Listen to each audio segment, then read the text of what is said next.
Alrighty guys, on the alternate picking train today. So I just thought I'd do a video, getting a couple of questions about it, and a couple of good comments on the last video I did about building picking speed. So I thought I'd do a 3-part alternate picking, economy picking, and blending them together. So yeah, alternate picking. Let's talk about it. So it's one of those, age-old techniques. Nearly every guitarist probably does it that uses a plectrum. But looking at it and practicing it is a whole different beast entirely. I feel like a lot of people, including myself at times, you focus on your left hand so much that right hand kind of drags behind in terms of technique. So let's have a look. I'm going to show you a couple of exercises I do myself. It's going to be more of a technique focused lesson. And a couple of little subtleties in the right hand movement and some things you should watch out for. So let's have a crack. First things first, right? When you do your picking, just pick, say, your bottom string for a second. Downs and ups, but I want you to catch the pick on the opposite side of the strings. When I do a down, I'm catching it on the upstroke. So I get a staccato sound, right? Really slow.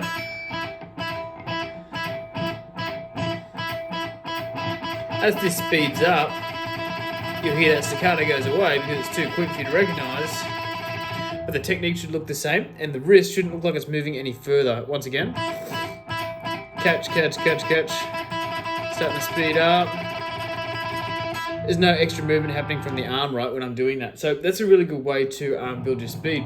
What I would do with that is I would pop a metronome on, nice slow beat, and then do that with some subdivisions and some bursts. Bursts are a great way to increase speed, right? So metronome here, let's say we set it at 100. Have a listen to this. Catch it on the crotchets. Now try quavers. Semi-quavers. Now, if I do that without the staccato, even at the semi-quavers, you'll still hear the difference, right? Ready? So I'll go again. See, I'm just letting my wrist dangle. It's not letting me train it to come back to that position. Quavers, semi-quavers. Sounds fine at a slower speed, of course, but if you can get that, it sounds really odd at a slow tempo like that, but when you speed it up, say if I do 8s now, group of 8s, I'm going.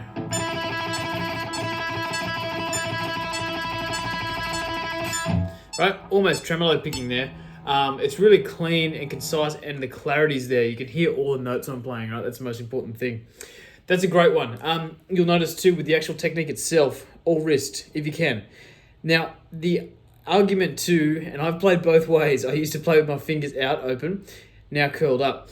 I'm not going to say, to drastically change your technique if you're comfortable one way or another, because everyone's got their own picking style. Everyone picks a little different. For me personally, I find that when you're doing tremolo picking stuff, keeping the fingers tucked in just removes that extra weight on the end of your hand. If you just do this in the air versus that, you'll feel that kind of relief when you close your fingers. There's less hanging on. There's less, mass on the end of your hand. So just, physics-wise, it's just heaps easier to actually move your wrist. Now, in saying that, things like sweep picking, I prefer... Lee's going funny there. I prefer to keep the fingers out because it actually gives me that better range of muting on that pinky side palm where this doesn't. So it's subjective. You want to change it based on your technique and what you're doing. But yeah, just a little pointer on that. Keep everything connected to the guitar. You'll notice that inner forearm is connected all the way from the top of the guitar down to the wrist on that bridge, or the rest of the strings, depending on where I'm picking. Everything's tight, so I can't actually force myself to do those big arm movements because it's all connected. That's what it should look like, just that wrist movement. Very good. So that's a really important one. The next thing is when you start bringing in the left hand, most people are fine on a single string, right? If they're going... Problem is when they get the string changed. So practicing that string crossing, I think, is an absolutely crucial part of the technique, and also being able to do it inside and outside picking. We'll talk about that in a second. So take this little drill. I'm pretty sure this is an old Paul Gilbert drill from back in the day, where you just play a little scale fragment. This won't be the exact notes in his drill, but let's just say we take just part of an A minor, or E Phrygian in this case. So we're going to go 5, 6, 8, and just one note on the next string, which is 5 in this case, right? Now, pick strokes, down, up, so that's outside picking because the previous string was a down, and then I would go outside the other string to restart, and that's an up. Inside would be if I went from up string to down string between strings. I'm staying inside the strings. You can see that. Really, really good concept to start getting down. But like I said, I'll run you through that in a minute. So when we start blending these together, you'll start getting a bit of speed and control. So metronome back on, 100 BPM, something nice and slow. Let's play your crotchets first. Focus on that outside. If it helps, you can say to yourself, upstroke, downstroke. You know what I mean? Just to get that control there. Then start looking at your quavers. Whoops. Now you'll notice I'm being a little bit lazy with my wrist. See if you can bring back the staccato feel from before.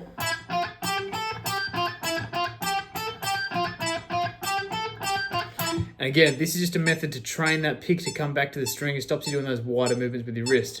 Now triplets. Semiquavers.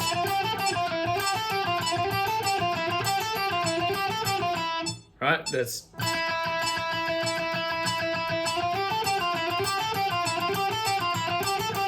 Now, that's a good point too. I should have made that at the start. When you're trying to practice a subdivision, say we're doing triplets, I'll sit on that first note for a second and I'll just practice my threes. I'll go, okay, 1, 2, 3, 1, 2, 3. Trying to accent the one beat. 1, 1, 1, 1. Then when I'm ready, semiquavers.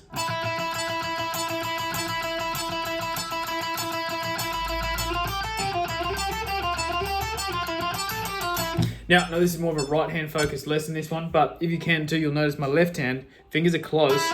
When I do the string crossing itself, that pinky finger is just resting on the string it previously played to give it a muting effect. So I've got double muting. I should be muting with the right and the left hand, so it's nice and clean. If I hold on to it, you hear the bleed. If I let go, you can also hear the open string noise coming through too, so muting's essential as well, but that's a whole different ball game. I'll do a whole other video on muting and how it's used.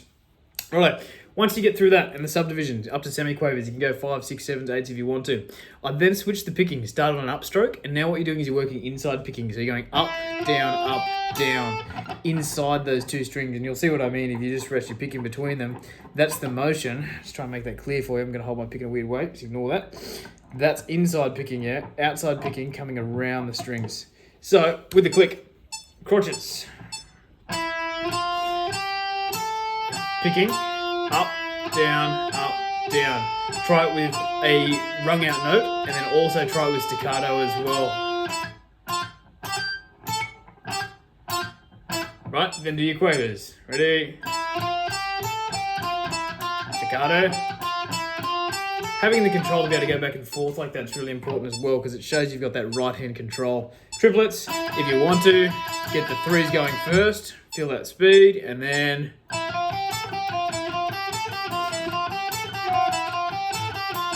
Alright, semiquavers.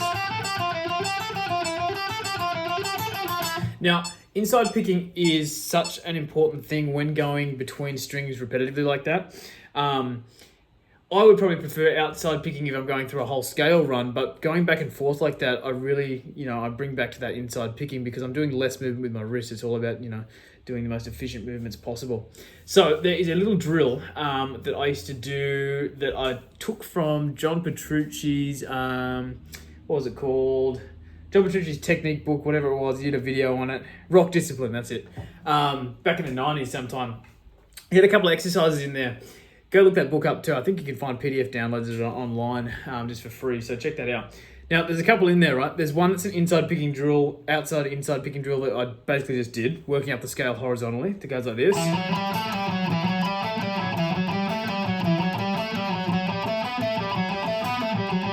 So on. I'll run you through that in a second. And there's also a strict inside picking one that worked on arpeggio fragments. I can't remember the whole thing, but just from memory.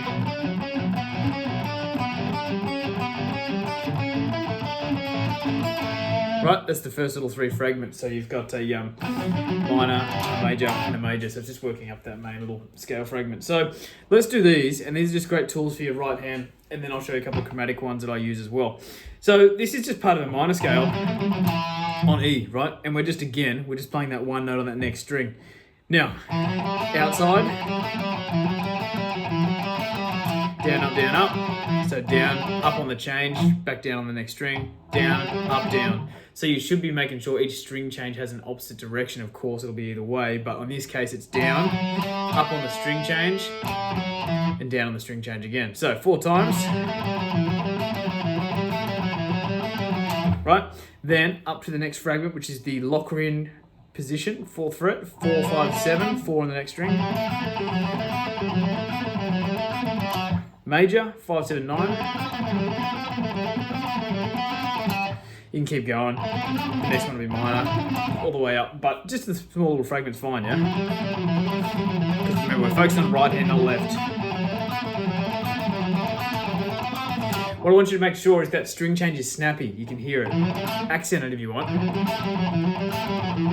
See, I'm really trying to dig into it. It'll force that pick to get used to that string crossing and make that one of the most important parts of the fragment. And of course, flip it, go backwards. So everything you did here, mirror image.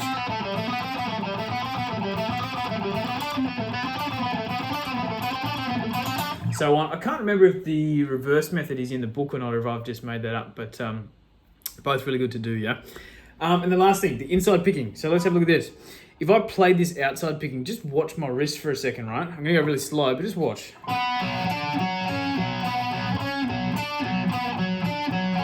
Right? Inside picking.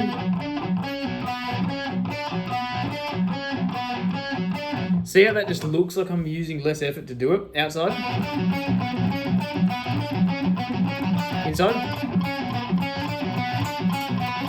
And if it looks like I'm, using less effort, it's because I am. It's because it's staying closer movements and I'm not having to wrap around the strings. So I'll just show you that first fragment, and then like I said, rock discipline. There's a whole section in there about inside picking. These drills are really great. So I'll just run into the first bit, and then you can look at that yourself. So it's a bar on that 4th fret, just a little half bar, G and D. And what my pattern is, I'm going always. It's a counterpoint drill. I'm always coming back to that 4 on the D. So on the G string, the notes are 4, 7, 6, 4, 6, 7. Note-wise, we get B, D, C sharp, B, C sharp, D, and that counterpoint note is that F sharp here. So try it both ways and just feel it, right? So start with an upstroke, which is going to feel weird in itself. The G's always an up, D's always a down. Keep it slow. That's outside picking, right? Inside picking. Start with a downstroke on the G, upstroke on the D string. Always ready.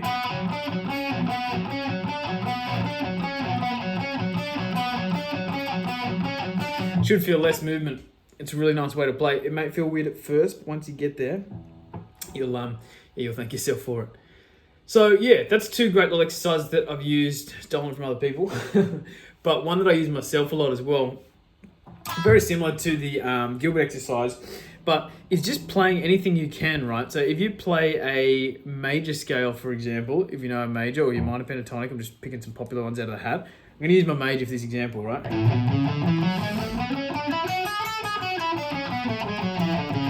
Strict alternating, down, up, down, up, down, up, down, up, down, up, down, up, down, down. Now, you'll notice, when I do this, I'm going to run through and call the inside-outside stroke. So down, up, that's an inside. That's an outside. That's an inside. That's an outside. Also an outside. If I keep it strict alternating like that, you get a mixture of the two. I think this is what people look over, is they don't realise that they're probably already doing inside and outside picking, but may not have practiced that actual method itself of the transitions. Really crucial. It'll make that playing so much smoother for you. If you can do something, starting on a downstroke, do it again on an upstroke. What this will do is it'll reverse everything that was a down, inside, is now an outside, vice versa. So really, really important skill to have. But yeah, I don't want to keep this relatively short. I've gone 14 minutes, so that's how it rolls. But if you can, inside, outside picking, major elements of that, overall concept of alternate picking. Biggest tip, honestly, is probably the one at the start. If you can just tremolo on a single string, catching that string as a warm-up, before you go and do any scale practice or any song work, it'll just start training that wrist to do smaller movements, and that's one of the vital parts. You want a little bit of a pick slant too. You want to make sure that it's not perpendicular with the string, otherwise you're going to get caught, especially on an upstroke. A little bit of a slant, I tend to slant my pick forwards a little bit. I know some people go backwards with the thumb. Again, picking preference is varied, but yeah, just play around, find your spot. You should be cutting the angle with the string. You shouldn't feel like you're getting stuck and having to really push through it. Once you just let that gravity fall, you should find you're falling through your strings like that. But yeah, thanks guys. I hope this treats you well. Give me a like, comment, subscribe, and anything you want in the future. I'm going to do, I think, an economy picking, sweep picking, and a couple of drills based on exercises that we combine all those techniques. But run with that. Let me know how you go, and I'll talk to you soon. Cheers.